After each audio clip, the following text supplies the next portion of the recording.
तो exam point of view से अपन एक और बहुत ही इंपॉर्टेंट वीडियो लेके आए हैं। इस वीडियो में अपन एक अलग तरह के सेल डिराइव्ड मीडिएटर्स की बात करेंगे। एक्यूट इन्फ्लेमेशन के अपन बेसिकली मीडिएटर्स की बात कर रहे हैं। तो ये सेल डिराइव्ड मीडिएटर की लास्ट वीडियो होगी, एग्जाम स्पेशल वीडियो है, अच्छे से देखिएगा। जिसमें अपन साइटोकाइंस यानी वह पॉलीपेप्टाइड जो मीडिएट करते हैं, किस किस चीज़ को मीडिएट करते हैं, तो इम्यून रिएक्शंस को मीडिएट करते हैं और साथ में इन्फ्लेमेशन को मीडिएट करते हैं।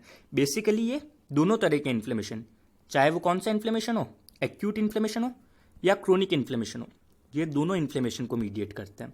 और बेसिकली जो मीडिएटर एक्यूट इन्फ्लेमेशन का है वही मीडिएटर क्रोनिक इन्फ्लेमेशन का भी होता है। तो बेसिकली अपन को ये बातें पता होनी चाहिए। अगर अपन साइटोकाइंस की बात करें तो साइटोकाइंस अलग अलग तरह के होते हैं। जैसे वो इंटरल्यूकॉन्स हो सकता है, तो इंटरल्यूकॉन्स अपन को नाम से ही पता पड़ता है, वह साइटोकाइंस जो ल्यूकॉन्स मतलब ल्यूकोसाइट्स और इंटर मतलब के बीच में कनेक्शन, मतलब एक ल्यूकोसाइट बनाती है और दूसरे ल्यूकोसाइट के ऊपर वो एक्ट करता है, मतलब वो दो ल्यूकोसाइट के बीच में एक कनेक्शन को सेटल करता है। लिम्फोकाइंस की बात करें तो वो क्या होते हैं, जो लिम्फोसाइट्स बनाती है। मोनोकाइंस जो मोनोसाइट्स बनाती है।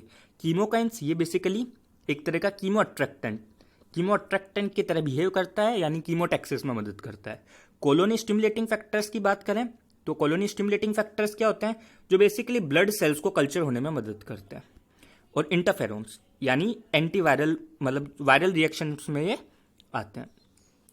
ठीक है, अगर अपन आगे की बात करें तो ये अपन ने बेसिकली साइटोकाइंस के बारे में जाना कि साइटोकाइंस क्या होते हैं। अगर अपन साइटोकाइंस की कुछ प्रॉपर्टीज की बात करें, ठीक है, तो साइटोकाइंस क्या क्या प्रॉपर्टी शो करते हैं। तो पहली प्रॉपर्टी होती है प्लियोट्रॉफिक, मतलब एक ही साइटोकाइन अलग अलग लिम्फोसाइट पे या ल्यूकोसाइट पे जाके एक्ट कर सकता है। एक ही साइटोकाइन, मान लीजिए अपन कोई इंटरल्यूकिन की बात कर रहे हैं, ये अलग अलग ल्यूकोसाइट पे जाके एक्ट कर सकता है। और वहीं दूसरी बात ये कि एक ही ल्यूकोसाइट एक से अलग तरह का साइटोकाइन बना सकती है, इसको बोलते हैं अपन प्लियोट्रॉफिक। ठीक है, दूसरा है रिडंडेंसी। रिडंडेंसी का मतलब ये होता है, रिडंडेंसी का मतलब होता है कि दो अलग अलग तरह के साइटोकाइंस सिमिलर एक्शन शो कर सकते हैं। दो अलग अलग तरह के साइटोकाइंस मान लीजिए ए साइटोकाइन है और ये बी साइटोकाइन है, दोनों एक तरह का एक्शन शो कर सकते हैं। तीसरा होता है कैस्केड इंडक्शन, मतलब ये जाके ल्यूकोसाइट पे जाके कुछ एक्टिवेशन कर सकते हैं जिनसे दूसरे साइटोकाइंस प्रोड्यूस होने लग जाए। मतलब एक साइटोकाइन आया, मान लीजिए ए आया साइटोकाइन, ये गया और उसके कारण उस ल्यूकोसाइट ने बी और सी साइटोकाइन प्रोड्यूस कर दी। ठीक है, ऐसा हो सकता है। सिनर्जिस्टिक मतलब दो साइटोकाइन मिलके एक ऐसा इफेक्ट शो कर सकते हैं जो दोनों के सम से ज्यादा हो। मतलब आप मान लीजिए ए कोई साइटोकाइन है और बी कोई साइटोकाइन है, ए का इफेक्ट था 5, बी का इफेक्ट था 5, लेकिन जब ए और बी मिल गए तो इफेक्ट आ गया 12। ठीक है, तो ये होता है सिनर्जिस्टिक। और लास्ट एंटागोनिज्म, यानी दो साइटोकाइंस एक दूसरे के ऑपोजिट इफेक्ट भी शो कर सकते हैं। ठीक है, तो अपन सबसे पहले जो बेसिकली बात कर रहे हैं, जो सबसे इंपॉर्टेंट साइटोकाइंस है अपने, वो होते हैं टिश्यू नेक्रोसिस फैक्टर और इंटरल्यूकिन 1। इन्फ्लेमेशन में ये दो बहुत इंपॉर्टेंट होते हैं।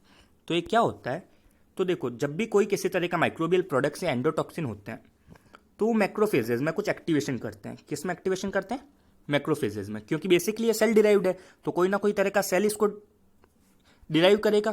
तो मैक्रोफेजेज में कुछ एक्टिवेशन होता है जिनसे टिश्यू नेक्रोसिस फैक्टर और इंटरल्यूकिन 1 वो मैक्रोफेज सिक्रीट करते हैं।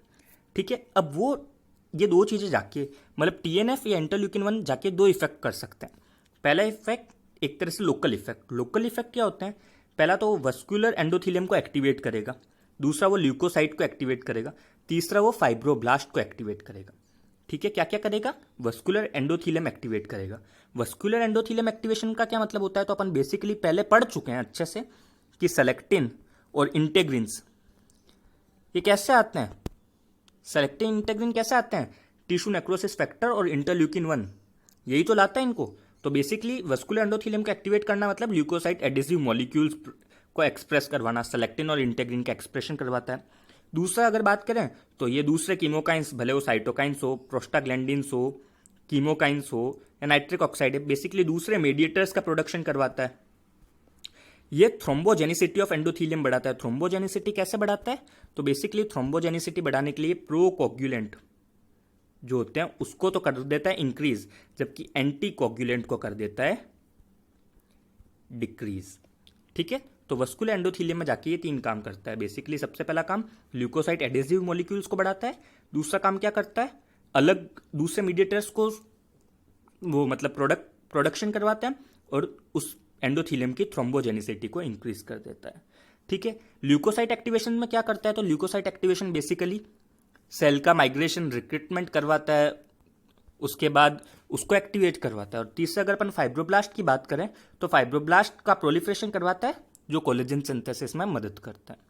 ठीक है, तो ये तो थे बेसिकली लोकल इफेक्ट्स। अगर अपन लोकल इफेक्ट की बात करें तो ये देखो, ये जितने भी इफेक्ट हैं और ये ल्यूकोसाइट एक्टिवेशन और वस्कुलर एंडोथीलियम एक्टिवेशन, ये बेसिकली किस में इन्वॉल्व हो रहे हैं? तो ये बेसिकली इन्वॉल्व हो रहे हैं इन्फ्लेमेशन में, है ना। यही तो इन्फ्लेमेशन करवाते हैं अपन। इन्फ्लेमेशन का मैकेनिज्म पूरा पढ़ चुके हैं, एक्यूट इन्फ्लेमेशन का।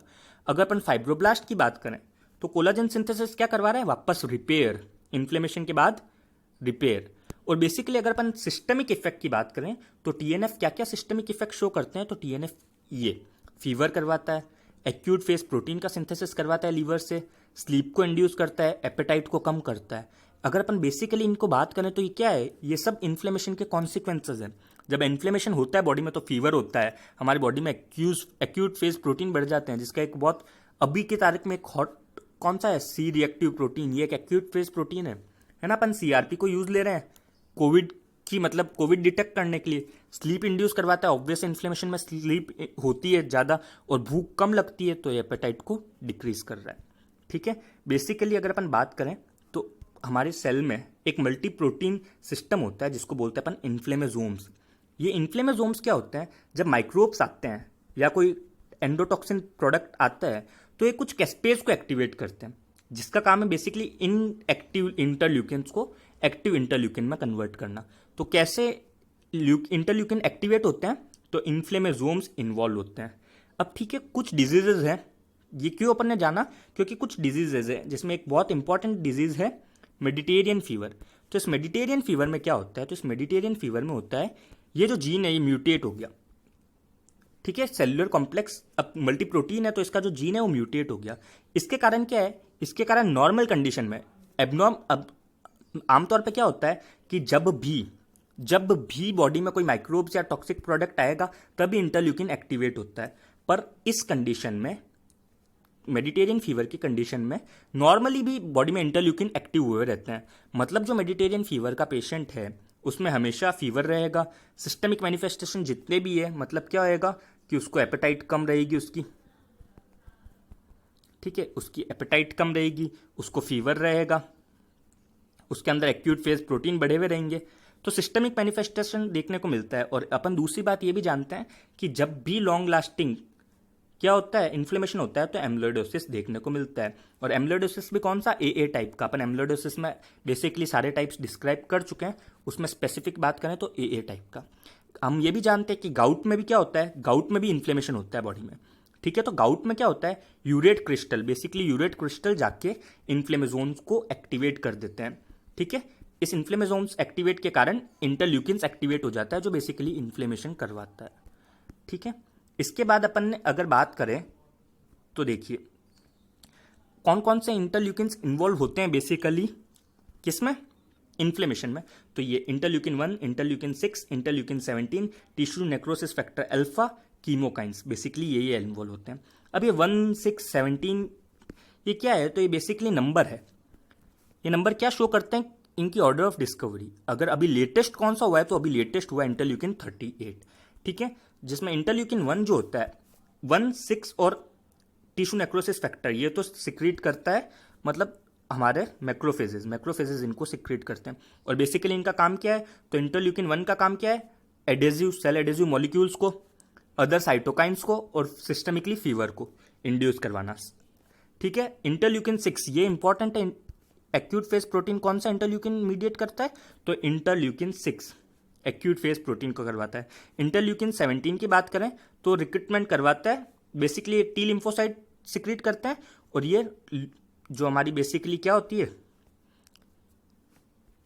ल्यूकोसाइट जो होती है उनका रिक्रूटमेंट करवाता है। ठीक है। और टिश्यू नेक्रोसिस फैक्टर वही काम करता है जो इंटरल्यूकिन 1 करता है। अभी अपन दोनों को साथ में डिस्कस करते हैं। बेसिकली इन दोनों का काम लगभग सेम होता है, पर उसके साथ tissue necrosis factor energy balance को भी रेगुलेट करता है। कैसे रेगुलेट करता है? वो लिपिड और प्रोटीन का कैटाबॉलिज्म इंक्रीज कर देता है। जब वो लिपिड और प्रोटीन का कैटाबॉलिज्म इंक्रीज हो रहा है तो बेसिकली बॉडी को भूख नहीं लगेगी, क्योंकि बॉडी अंदर ही मसल, बेसिकली लिपिड प्रोटीन का कैटाबॉलिज्म कहाँ से होता है? तो मसल को वो तोड़ने लग जाता है बॉडी का, जिसके कारण कैकेक्सिया देखने को मिलता है। क्या देखने को मिलता है? कैकेक्सिया। तो उसके कारण अब अंदर से ऑलरेडी बात गलत है कि लिपिड और प्रोटीन का कैटाबॉलिज्म हो रहा है, बट जब हो रहा है तो हमारी एनर्जी नीड अंदर से ही बैलेंस हो रही है, तो इसलिए अपन को बाहर से खाना खाने की जरूरत नहीं पड़ती। तो बेसिकली अभी तक अपन ने डिस्कस कर लिए साइटोकाइंस के बारे में। उसमें भी सबसे इंपॉर्टेंट था ये इंटरल्यूकिन, और इंटरल्यूकिन में भी ये टेबल सबसे इंपॉर्टेंट है। पहली चीज ये इंपॉर्टेंट है, दूसरी चीज ये इंपॉर्टेंट है क्या उसके इफेक्ट्स होते हैं, और अगर तीसरी चीज बात बोले तो ये कैसे सिक्रीट होता है। तो इन्फ्लेमेसोम्स रेस्पॉन्सिबल होते हैं इनके सिक्रेशन के लिए।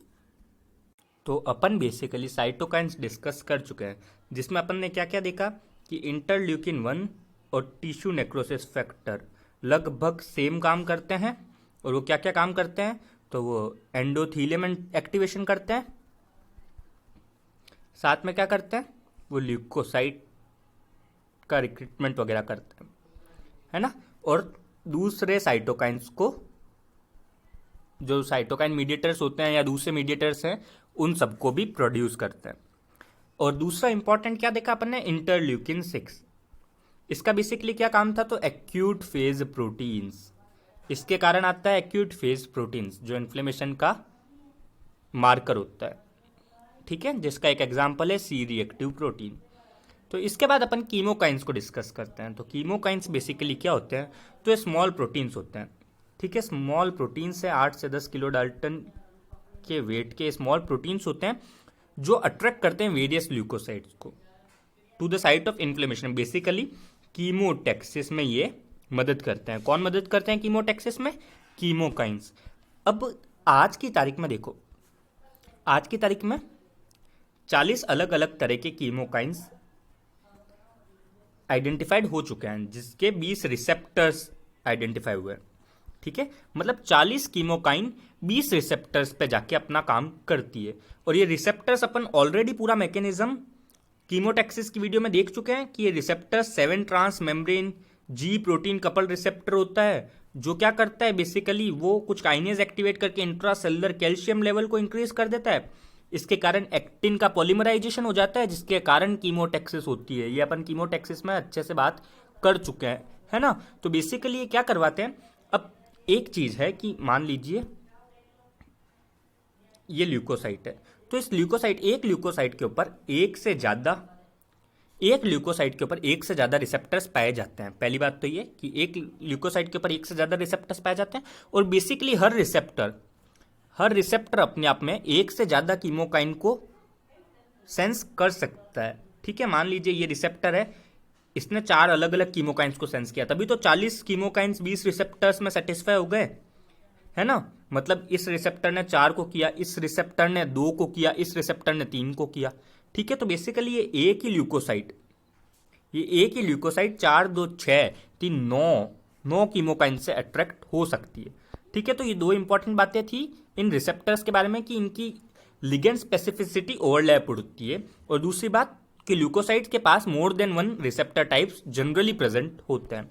एक और बहुत इंपॉर्टेंट क्लिनिकल बात है कि जो अपने HIV का वायरस है, ये HIV का वायरस सेल के अंदर कैसे जाता है? तो HIV का वायरस इसी रिसेप्टर पे, जो रिसेप्टर कीमोकाइंस के लिए होते हैं ना, इसी रिसेप्टर के थ्रू सेल के अंदर जाता है, ठीक है, जो जी प्रोटीन कपल्ड रिसेप्टर्स होते हैं। तो बेसिकली ये कीमोकाइंस 2 इंपॉर्टेंट फंक्शन करती है। क्या 2 इंपॉर्टेंट फंक्शन करती है? पहला फंक्शन ल्यूकोसाइट रिक्रूटमेंट यानी कीमोटैक्सिस, ठीक है, पहला फंक्शन तो कीमोटैक्सिस का करती है। और दूसरा फंक्शन करती है normal migration of cell through various tissues. इसका क्या मतलब है? तो इसका ये मतलब है कि मान लीजिए ये कोई टिश्यू है, इसके अंदर यहाँ पे A टाइप के सेल है, यहाँ पे B टाइप के सेल है, तो ये A टाइप के सेल यहाँ क्यों गए और B टाइप के सेल यहाँ क्यों गए? इनको भी कीमोकाइंस ने मेडिएट किया। मतलब नॉर्मल एनाटॉमी जो है इस टिश्यू की या इस ऑर्गन की, उसमें कौन सा सेल कहाँ पे रहेगा, वो कीमोकाइंस ही मीडिएट करते हैं। तो ऑब्वियस बात है कि कीमोकाइंस भी 2 तरह के होते हैं, ठीक है, कुछ कीमोकाइंस जो नॉर्मली हर सेल में कॉन्स्टिट्यूटली प्रेजेंट होते हैं, जो सेल का कॉन्स्टिट्यूएंट होता है, और दूसरा कुछ इंड्यूस्ड होते हैं। अब जो कॉन्स्टिट्यूएंटली प्रेजेंट होते हैं उनका क्या फंक्शन होता है, तो उनका फंक्शन होता है कि वो सेल में नॉर्मल एनाटॉमिकल कौन सा सेल, मतलब उस ऑर्गन में कौन सा सेल कहाँ पर रहेगा वो डिसाइड करेंगे। जबकि जो इंड्यूस हो रहे हैं वो बेसिकली इन्फ्लेमेशन के टाइम इंड्यूस होते हैं, और उनका क्या काम होता है कि ल्यूकोसाइट का कीमोटैक्सिस करा के ल्यूकोसाइट को साइट ऑफ इंजरी पे पहुंचा सके। तो अपन ने बेसिकली ये पढ़ा कि जो कीमोकाइंस होते हैं वो सेलेक्टिवली ल्यूकोसाइट को अपनी ओर अट्रैक्ट करते हैं, मतलब सेलेक्टिवली ल्यूकोसाइट का कीमोटैक्सिस करवाते हैं। ठीक है, इस सेलेक्टिवली का क्या मतलब है, तो अपन इसको देखते हैं।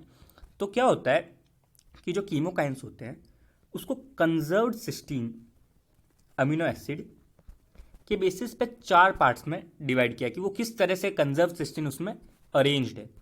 कौन से 4 टाइप्स होते हैं, तो देखो, पहला वह टाइप जिसमें 2 सिस्टीन के बीच में एक अमीनो एसिड है। ठीक है, तो ये बेसिकली होता है न्यूट्रोफिल्स को, ये एक्ट करता है न्यूट्रोफिल्स के ऊपर। ठीक है, न्यूट्रोफिल्स को अट्रैक्ट करता है, जिसका एक बहुत अच्छा एग्जांपल है इंटरल्यूकिन 8। ठीक है, इंटरल्यूकिन 8 एक कीमोकाइन है जिसका बेसिकली अरेंजमेंट इस तरह का होता है, सिस्टीन कोई दूसरा अमीनो एसिड फिर सिस्टीन, और वो बेसिकली एक्ट करता है न्यूट्रोफिल्स के ऊपर। ठीक है, और इसको अपन अल्फा कीमोकाइंस भी बोलते हैं। सिमिलरली अगर अपन बात करें तो न्यूट्रोफिल्स के अलावा जितने भी सेल्स होते हैं, चाहे वो बेसोफिल हो, मोनोसाइट हो, लिम्फोसाइट हो या इओसिनोफिल हो, इनके लिए होता है बीटा कीमोकाइन। बीटा कीमोकाइन का क्या अरेंजमेंट होता है, तो 2 सिस्टीन लगातार होते हैं उसमें। ठीक है, उसमें 2 सिस्टीन लगातार होते हैं, जो बेसिकली हर सेल के लिए होता है एक्सेप्ट न्यूट्रोफिल्स, जिसका एग्जाम्पल है एमसीपी, एमआईपी, 1 अल्फा और रेंटेस। इसमें एमसीपी क्या होता है, तो एमसीपी होता है monocyte inflammatory protein, inflammatory protein. MIP क्या हुआ, तो एमआईपी हुआ मैक्रोफेज, सॉरी एमसीपी इन्फ्लेमेटरी नहीं होगा, मोनोसाइट कीमो अट्रैक्टेंट प्रोटीन, जबकि एमआईपी हुआ मैक्रोफेजेस इन्फ्लेमेटरी प्रोटीन। रेंटेस क्या होगा, तो T cell basically regulated and normal T cells expressed and secreted, regulated and normal T cells expressed and secreted. तो ये तो था बीटा। ठीक है, अल्फा क्या होता है, तो अल्फा में होता है, अल्फा कीमोकाइंस में होता है CXC, किसके लिए होता है, न्यूट्रोफिल के लिए होता है, इंटरल्यूकिन 8। बीटा की बात करें तो ये क्या होता है, तो बीटा होता है CC, इसके बीच में कोई वो नहीं है। ठीक है, ये किसके लिए होता है, न्यूट्रोफिल के अलावा बाकी सब के लिए, न्यूट्रोफिल के लिए अलावा बाकी सब के लिए, MIP, MAC, MIP, रेंटेस और MCP। ठीक है, और तीसरा जो तरीका मतलब सॉरी तीसरा जो कीमोकाइन होता है वो बेसिकली क्या होता है, तो वो होता है अपना, देखो इसमें क्या होता है, बेसिकली 4 में से 2 सिस्टीन एब्सेंट होते हैं। ठीक है, केवल 2 सिस्टीन प्रेजेंट होते हैं, जो फर्स्ट और थर्ड नंबर पर सिस्टीन होता है वो एब्सेंट होता है। ठीक है, ये बेसिकली होते हैं लिम्फोसाइट्स के लिए, और इनको बोलते हैं लिम्फोटेक्टिन। जो चौथी वेराइटी है इसका केवल एक ही एग्जाम्पल नोन है, जिसको बोलते हैं फ्रैक्ट एल्केलिन। ठीक है, और इस वैरायटी में क्या होता है, तो इस वैरायटी में होता है एक सिस्टीन, फिर 3 अमीनो एसिड अलग होते हैं, ABC कोई भी हो सकता है, और उसके बाद वापस आ जाएगा सिस्टीन। ठीक है, तो बेसिकली ये था। आप एक बार वापस अगर अपन देखें तो इंपॉर्टेंट कौन सा होता है, न्यूट्रोफिल के लिए अल्फा, जिसका अरेंजमेंट होता है CXC, और न्यूट्रोफिल के अलावा बाकी सबके लिए बीटा, जिसका अरेंजमेंट होता है CC। ठीक है, तो बेसिकली एक बहुत इंपॉर्टेंट क्लास थी, और thank you. This was Jayant Sharma from GMC Barmer. Hopefully आपको ये क्लास समझ आई होगी, ये वाकई इंपॉर्टेंट क्लास थी। ठीक, थैंक यू।